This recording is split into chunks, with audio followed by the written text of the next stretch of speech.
Assalamualaikum warahmatullahi wabarakatuh. Perkenalkan, nama saya Nizam sama dengan NPM 23401031080.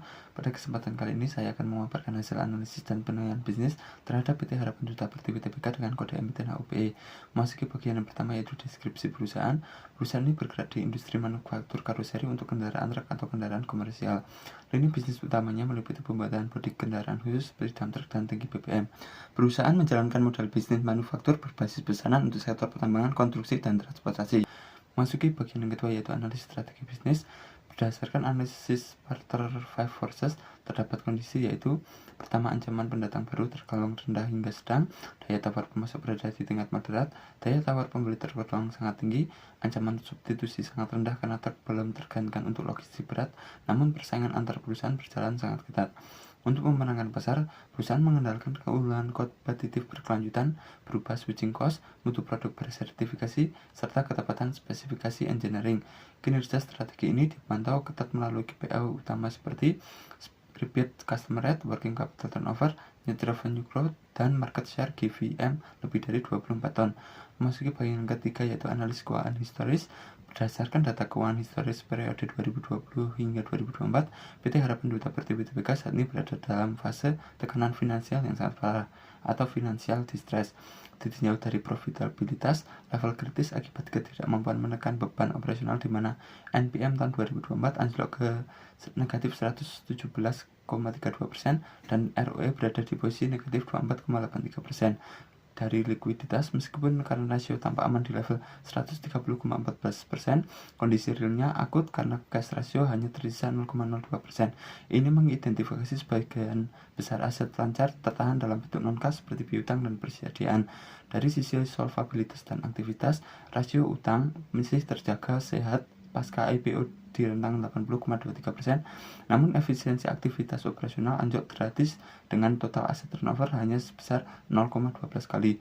Kerugian ini menjatuhkan EPS ke level negatif Rp10,7, sehingga perusahaan terpaksa tidak membagikan dividen. Memasuki bagian yang keempat, yaitu proyeksi keuangan. Proyeksi keuangan 5 tahun ke depan 2025 hingga 2029, saya menggunakan asumsi utama tren penurunan operasional. Pendapatan usaha diproyeksikan menyusut dari 18,5 miliar pada tahun 2005 menjadi 13,5 miliar rupiah pada tahun 2029, dengan laba bersih yang diproyeksikan tetap konsisten merugi di zona negatif.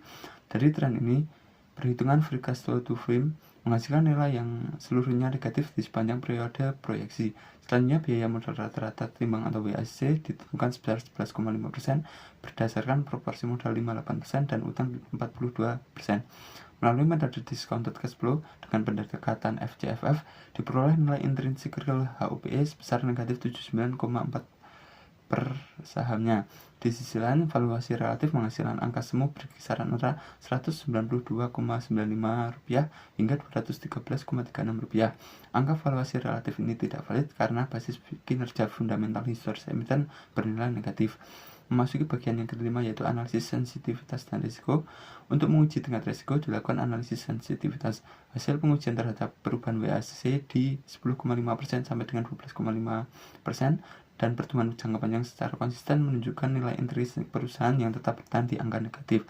Sensitivitas terhadap pendapatan dan gross margin pun menunjukkan hasil serupa. Saya memetakan analisis ke dalam 3 skenario utama, yaitu bear case menghasilkan nilai intrinsik negatif 112,40, base case menghasilkan nilai intrinsik negatif 79,40, dan bull case nilai intrinsik tetap berada di zona negatif sebesar negatif 51,30. Ketiga skenario ini mengonfirmasi adanya potensi risiko penurunan atau downside yang sangat masif terhadap harga pasar saat ini. Masuk ke bagian yang terakhir, berdasarkan hasil analisis menggunakan metode DCF FCFF pada skenario base case, estimasi nilai intrinsik real HUPE berada pada area negatif sebesar negatif 79,40 per lembar saham.